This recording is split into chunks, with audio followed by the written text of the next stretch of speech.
چلیے خیر دوسرا سوال ہے. یہ خواجہ فریدالدین گنج شکر صاحب کی کتاب ہے حشر بحث. سب سے پہلی بات حشر بحث بابا فرید کی کتاب ملے گی، جس نے آپ کو بتایا روح زمین کا سب سے بڑا جھوٹا ہے. ٹھیک ہے، حشر بحث کتاب ہے نا، تو اس کو مانتے ہو؟ وہ کتاب بھی معتبر نہیں ہے. ملفوظات و مسائل کے چشت کی، اس کے فارسی نسخے کا آج تک عطا پتہ نہیں. یہ منسوب ہے اس کتاب طرح کی، اور ایسی کتابیں جو صوفیہ اکرام کی ہوتی، اس کی ہر بات معتبر نہیں ہوتی، ہر بات قبول نہیں کی جاتی. پھر بھی آپ بتا دو کیا اعتراض ہے. لا الہ الا اللہ رسول اللہ، وہ سب بتا نا، تم نے اعتراض ہے. اب علم غیب ہے، مجھے پتا ہے تمہاری دوڑ کتنی ہے یار.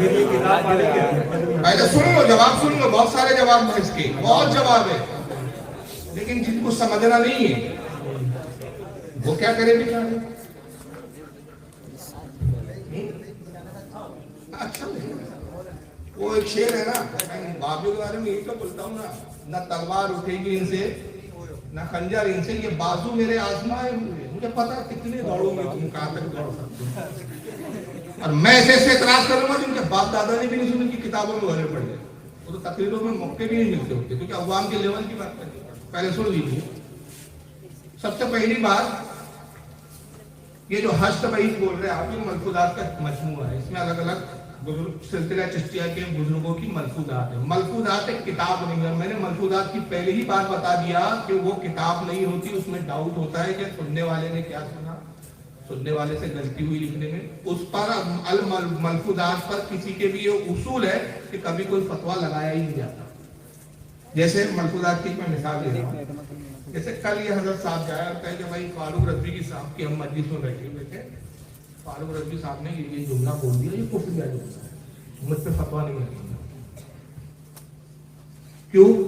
سارا مدار ان کے جملے پر ہے. کسی کی کال پر، کسی کے جملے پر فتویٰ نہیں لگے گا جب تک میں خود تصدیق نہ کر دوں. مفتی مجھ سے نہ پوچھے کہ بھائی آپ نے کہا، میں کہا ہاں کہا.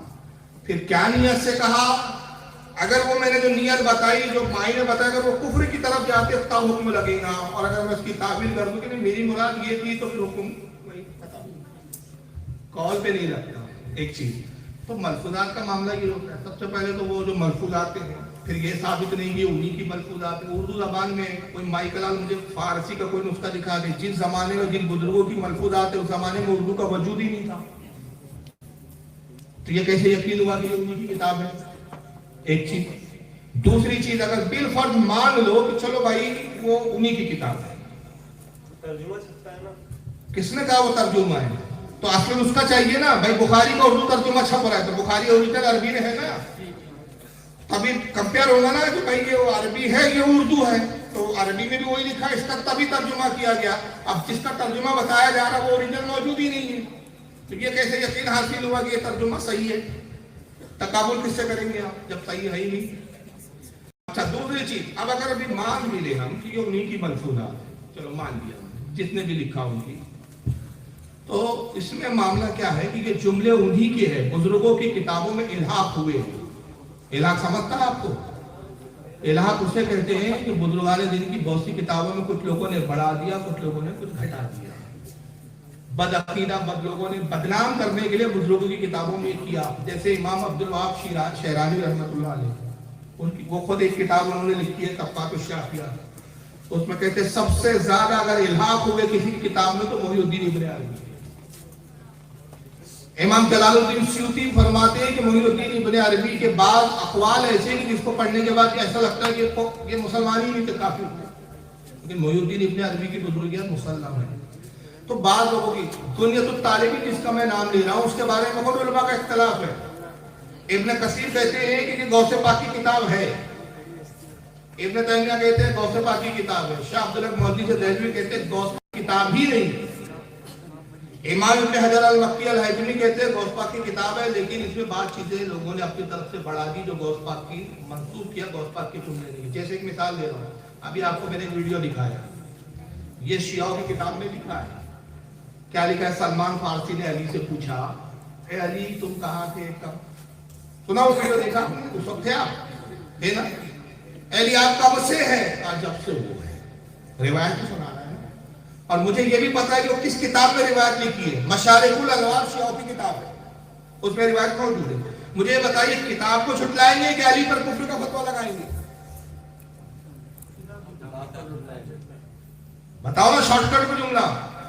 وہ روایت سنا رہا ہے، ان کی کتاب میں لکھا ہے یہ جملہ، لکھنے والا ان کا مصنف ہے، موجود ہے، اس کا نام ہے مصنف کا، مشارق الانوار کتاب کا نام ہے، اس نے لکھا ہے باقاعدہ. بلکہ اس میں تو یہاں تک لکھا ہے کتاب میں، میرے پاس اوریجنل موجود ہے، میں پی ڈی ایف کے حوالے بھی نہیں دیتا. پہلی بات تو بتا.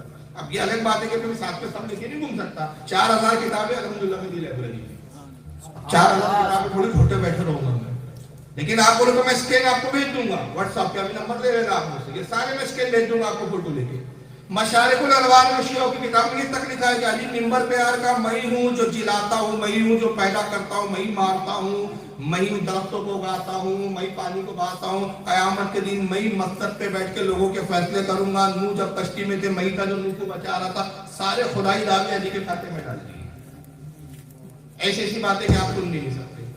اسی مشارق الانوار میں یہ روایت ہے، اور جو مولا ان کا شیعہ مولوی بیان کر رہا تھا کہ صاحب علی سلمان فارسی بھی صحابی ہے، کیا آپ پر ہمارا عشق کا وجدان یہ کہتا ہے کہ سلمان فارسی سے گھٹیا سوال کرے؟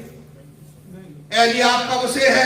بھائی پیدا ہوا ابو طالب سے. کب سے؟ تو کیا مطلب ہے کب سے؟ جب سے وہ ہے. جب مکان اور جگہ نہیں تھی تو آپ کہا تھے وہ ہم میں تھا ہم اس میں تھے. اب یہ علی کے نام پر منسوب ہے وہ کتاب موجود ہے. تو آپ کتاب کو جھٹلائیں گے کہ یہ کتاب بکواس ہے، یہ کسی نے گڑبڑ کی، یا اس بنیاد پر آپ حضرت علی پہ فتویٰ لگائیں گے؟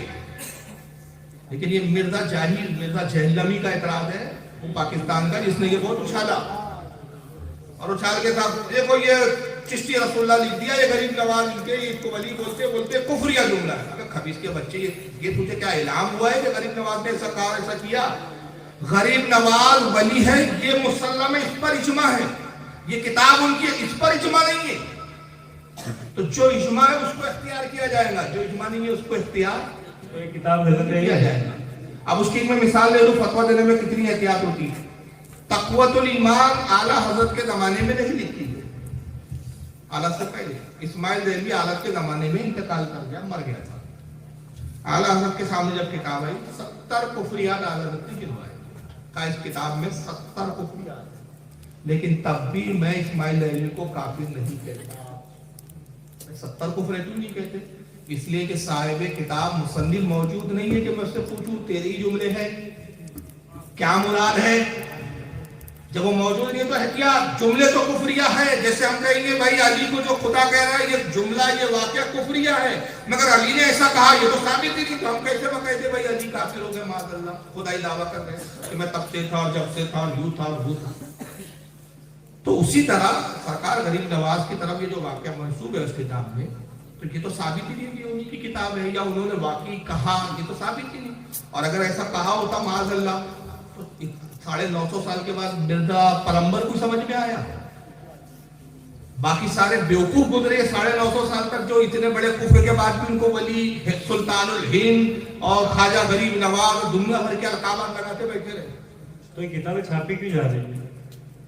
پیسہ کمانے کے لیے ہے تو غلط. جیسا حفظ الایمان چھپ رہی ہے پیسہ کمانے کے لیے، کہا یہ چھپ رہی ہے البرائے الکافیہ. دیکھو اب بھی نیا ایڈیشن نیا آیا ہے، میرے پاس 4 رہی ہے، اب بھی چھپا ہے نیا. اس میں لکھا ہے رسول اللہ اردو پڑھنے دیوبند کے مدرسے میں آئے، ہمارے علماء نے پڑھایا اردو رسول اللہ کو، چھپ رہی ہے. اب ہم تو یہ کہہ رہے ہیں کہ اردو کیا سیکھیں گے؟ قرآن تو اردو کے بارے میں یہ کہہ رہا ہے کہ الرحمن علم القرآن خلق الانسان علمہ البیان.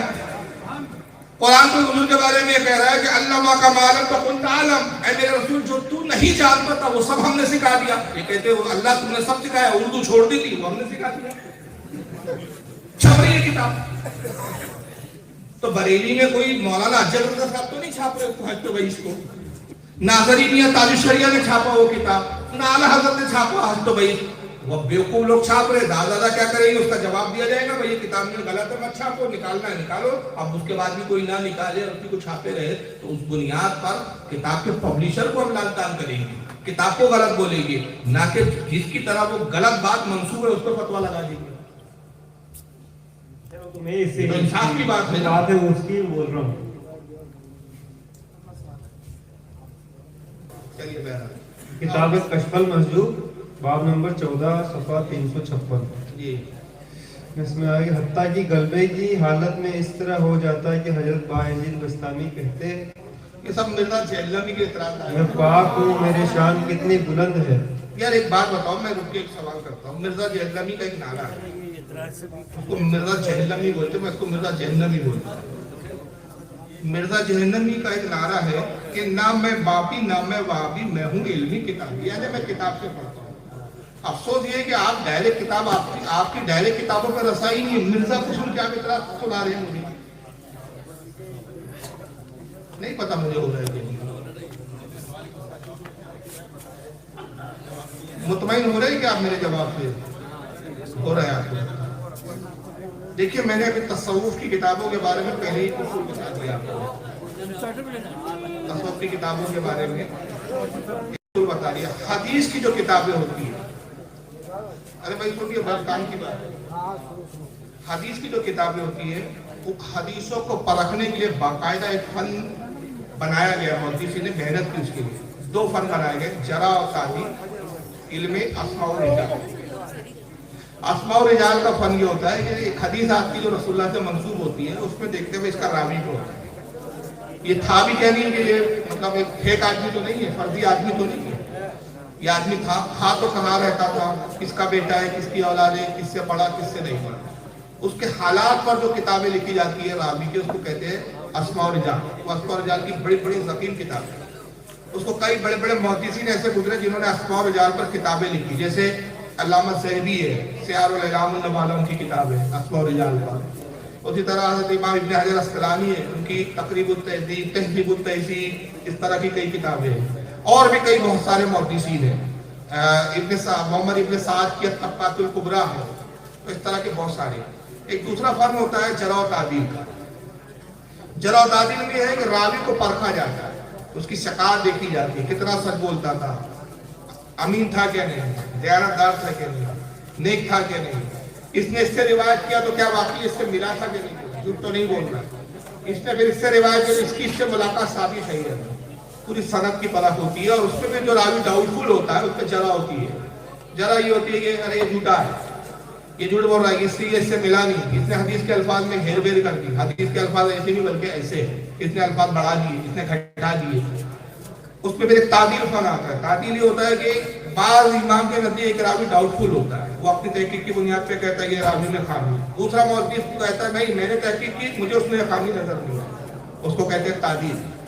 تو حدیث کے ساتھ یہ فن ہے, لیکن اس کے علاوہ باقی جتنے دوسرے فن کی کتابیں جیسے تاریخ, سیرت, تصوف کی کتابیں, اس کے ساتھ ایسا کوئی فن نہیں ہے کہ راویوں کو پرکھا جائے, سندیں دیکھی جائے. آپ کو اس کتابوں میں سند بھی نہیں ملے گی. کشف المحجوب ہو یا حشت بعیش ہو یا کوئی بھی منفوذات یا کوئی بھی آپ کسی بزرگ کی تصوف کی کتاب اٹھا لو, اس میں آپ کو سند نہیں ملیں گی کس نے کس سے روایت کیا, کس نے کس سے روایت کیا. صوفیہ کا حال یہ ہوتا تھا جہاں سے جو ملا وہ لکھ لیتے تھے, سبھی رتبہ یافت لکھ لیتے تھے, ان کو جو بھی ملا لکھ لیتے تھے. اب وہ چھوڑ دیتے تھے امت میں کہ تم تحقیق کرتے رہو, کیا صحیح ہے کیا غلط ہے, جو صحیح ہے اس کو لے لو, جو غلط ہے اس کو چھوڑ دو. تو اس سے یہ ثابت نہیں ہوتا کہ یہ ان کا عقیدہ ہی تھا.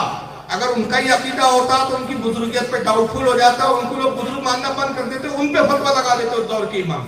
مگر اس دور کے ائمہ بھی ان کو بزرگ مانتے تھے, ہر صدی میں ان کو بزرگ مانا گیا. تو لوگ سمجھتے تھے کہ بھئی ان کا عقیدہ نہیں ہے, ان کو جو روایت ملی انہوں نے لکھ دی. اب اس کی میں مثال لیتا ہوں, اب بہت حیران کن مثال ہے آپ کے لیے.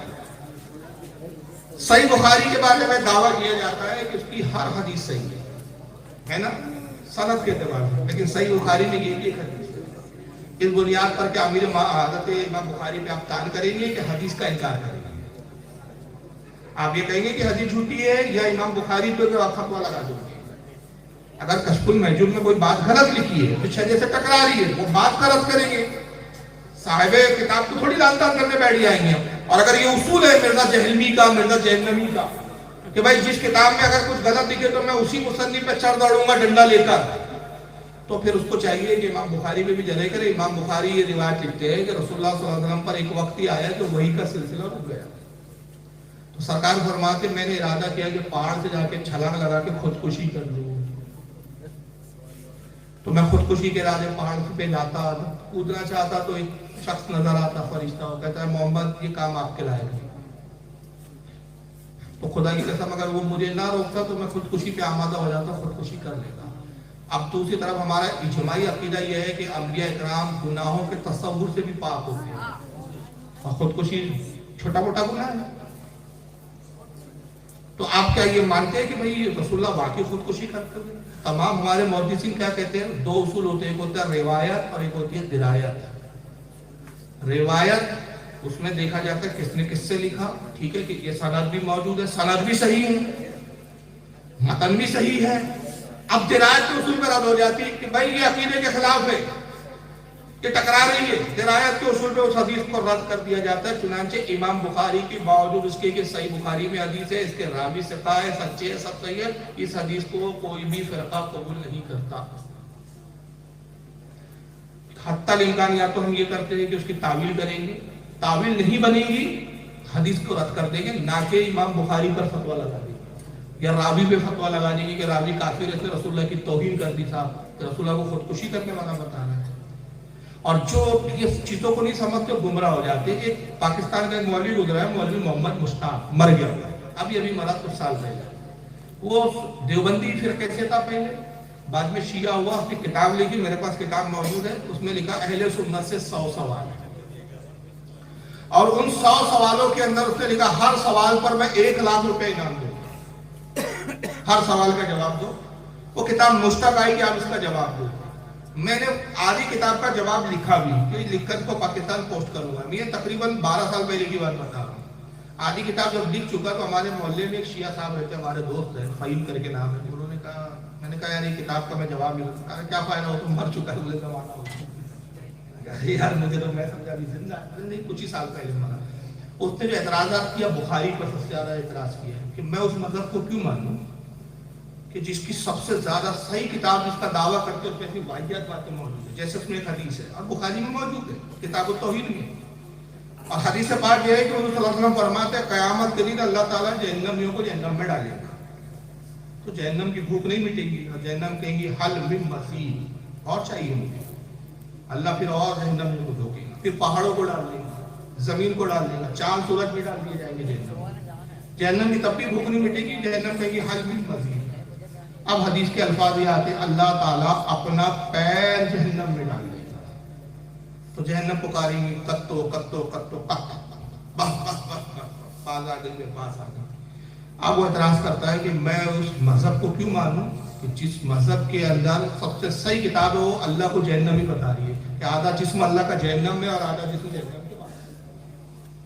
اب ہم کیا کرتے ہیں، اس کا دو باتیں، یا تو اس حدیث کی ہم تعویل کریں، تعویل ہے ہمارے پاس، تعویل یہ ہے کہ بھائی آپ بے عینی پیر ڈالنا مراد نہیں ہے کیونکہ اللہ جسم سے پاک ہے۔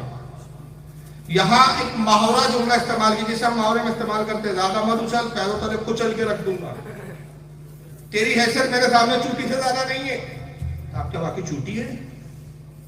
یہ مثالیں کسی کو ذلیل کرنے کے لیے کہتے ہیں تو میرے پاؤں کی برابری نہیں کر سکتا، تو مطلب کہ آپ کا سائز میرے پاؤں کے سائز کے برابر ہے، یہ ایک مثال ہے۔ تو وہاں اللہ تعالیٰ جہنم میں پیر ڈال دینا سے مراد نہیں کہ وہ واقعی پیر ڈال دے گا، مراد وہاں یہ ہے کہ اللہ تعالیٰ جہنم کو پھٹکارے گا، ذلت ذلیل کرے گا، کہ ذلیل اتنی دینے کے بعد بھوک نہیں مٹ رہی ہے، تو وہ پیر سے جو مراد ہے وہ اس کو ذلت کی طرف اشارہ کیا گیا ہے، اس کو نہ کہ اللہ پیر ڈال دے۔ تو اب اگر تعویل یہاں نہیں کریں گے آپ تو معاذ اللہ اللہ کا پیر جہنم میں مانیں گے، لوگ گمراہ ہوں گے۔ اور اگر بالفرض تعویل بالکل نہ بنے تو پھر ہم کیا کرتے ہیں کہ ہم کہتے ہیں بھائی یہ حدیث سند کے اعتبار سے اگرچہ صحیح ہے، متن کے اعتبار سے صحیح ہے، درایت کے اصول پہ نہیں بیٹھی، لہذا یہ حدیث قابل قبول نہیں ہے۔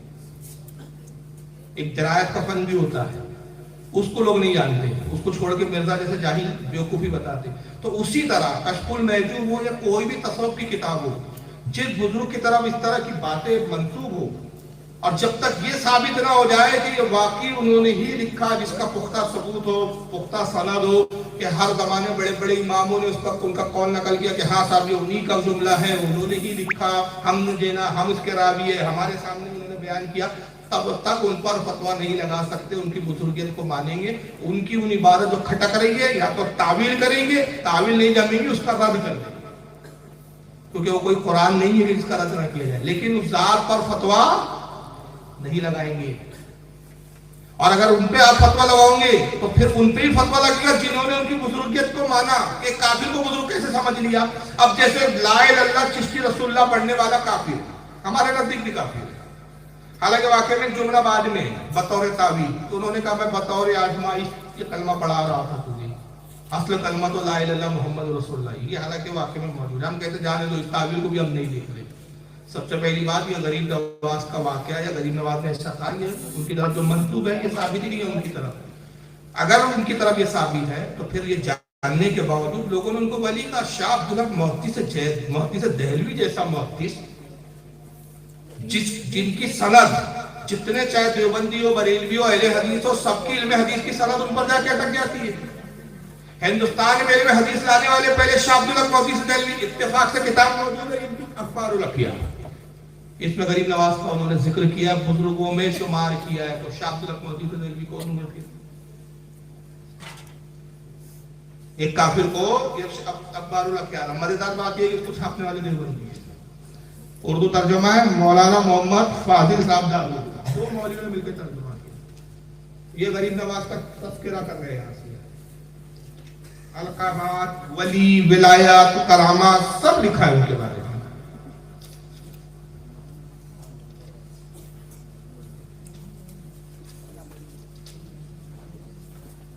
خواجہ معین الدین، یہاں تو ان کا ذکر شروع ہوا ہے. خواجہ معین الدین حسن الحسینی سنجری قدس سرہ، قدس سرہ یہ ولیوں کو القاب لگائے جاتے ہیں، ان کا ذکر کر رہے ہیں. اور شاہ عبدالحق محدث دہلوی کے محدثانہ صلاحیات اور ان کے محدث ہونے پر اجماع ہے. ہر فرقہ محدث مانتے ہیں. ہندوستان میں علم حدیث لانے یہ والے یہ مجدد الثانی نے مکتوبات میں حضرت غریب نواز کا ذکر کیا ہے. شاہ ولی اللہ صاحب نے اپنی کتابوں میں القول الجمیل وغیرہ اس میں کئی کتابوں میں انہیں تذکرہ کیا ہے. تو یہ بڑے بڑے محدث تھے. شاہ ولی اللہ محدث تھے، ان کا نام ہی لیا جاتا شاہ ولی اللہ محدث دہلوی. شاہ عبدالعزیز محدث دہلوی نے اپنی ملفوظات میں اور اپنے فتاوے میں، فتاوے عزیزیہ وغیرہ میں ان کو ولی لکھا ہے، ولی شمار کیا. ان کے سلسلوں میں داخل ہوئے، اپنے آپ کو چشتی کہتے تھے.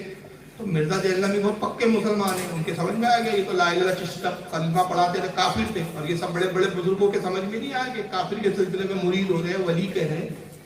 وہ عالم تھے، فاضل تھے، محدث تھے، ان کو پتا تھا یہ جھوٹا قول منسوخ کیا گیا، نہیں مانیں گے. جیسے بنیاد الطالبین میں غوث پاک کی طرف ایک جھوٹا قول منسوخ کیا گیا کہ امام حسین کی قبر پر فرشتے آتے ہیں اور وہ ماتم کرتے ہیں. اب ہمیں پتا ہے کہ یہ گڑا ہوا ہے، ہم نہیں مانتے. کیوں؟ اہل سنت میں ماتم حرام ہے. اس کے مقابلے میں صحیح حدیث موجود ہے کہ حضور نے کہا وہ ہم میں سے نہیں جو 3 دن سے زیادہ ماتم کرے اپنی میت پہ. تو ہم غوث پاک کو فتویٰ نہیں لگائیں گے کہ ماتم کو جائز قرار دے دیا اور کہا فرشتے آ کے ماتم کرتے ہیں، روزانہ 70,000 فرشتے آتے ہیں. انہیں طالبین میں لکھا کی کتاب. ہم کہیں گے نہیں یہ جھوٹا کسی نے منسوخ کیا ان کی طرف، یہ الحاق ہوا ہے ان کی طرف.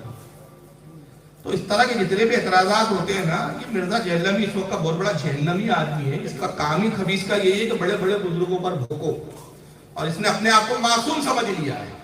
اور خود اس کا حال کیا ہے؟ وقت نہیں ہے، وقت ہو گیا ہے. میں ایک ویڈیو دکھاتا تھا آپ کو.